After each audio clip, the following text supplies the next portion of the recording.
Monsieur le Président, c'est étrange de constater que la plupart du temps, la science est du côté-ci de la Chambre. Laissez-moi signaler, pour le bénéfice du président du Conseil du Trésor, que les faits sont simples, ils sont clairs et, grâce au NPD, sont désormais connus. La limite des dépenses autorisées à l'Institut de physique théorique était de 50 millions pour une période de 5 ans. Mais en 2009-2010 seulement, avec les documents de ce gouvernement, on constate que la dépense a été de 127 millions. C'est 10 fois la dépense annuelle autorisée sans que cet argent-là se rende à l'Institut. Le gouvernement parle d'une erreur technique. Est-ce que c'est ça la norme au Conseil du Trésor, des erreurs techniques de 117 millions? Où est passé l'argent?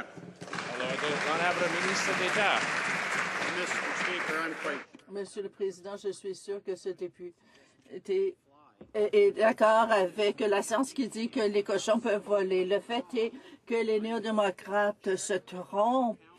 Je les invite à vérifier les comptes publics, vérifier leurs faits, corriger l'information trompeuse qu'ils répandent et s'excuser. Le Perimeter Institute est le chef de file en physique théorique. Nous l'appuyons parce qu'il permet de créer de nouveaux emplois. Je demanderai au NPD de cesser d'induire cette Chambre en erreur délibérément et de s'excuser.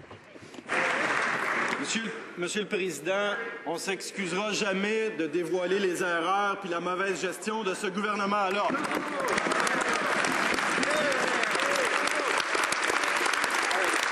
Monsieur le Président, c'est pathétique d'entendre des réponses qui sont des attaques mesquines qui nous éloignent des faits. Vous savez, l'Institut de physique théorique fait un travail formidable, puis on le salue. Personnellement, j'adore l'étude des particules et la théorie des supercordes en particulier. Mais l'enjeu, Monsieur le Président, c'est que c'est le président du Conseil du Trésor qui est responsable des estimations. On sait qu'il y a un certain talent pour transférer discrètement des sommes vers des caisses occultes. Mais ma question aujourd'hui, qu'est-ce qu'il va faire pour que ces erreurs-là se répètent plus?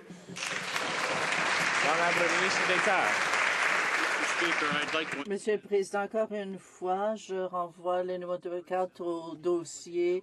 C'est très simple, les comptes publics de 2010 qui montrent que les néo-démocrates induisent les Canadiens en erreur.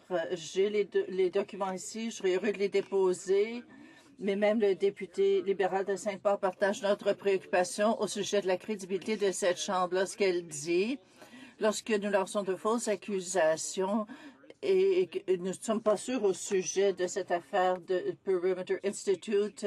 En tant que parlementaires, nous y perdons. Elle dit, nous perdons notre crédibilité de parlementaire.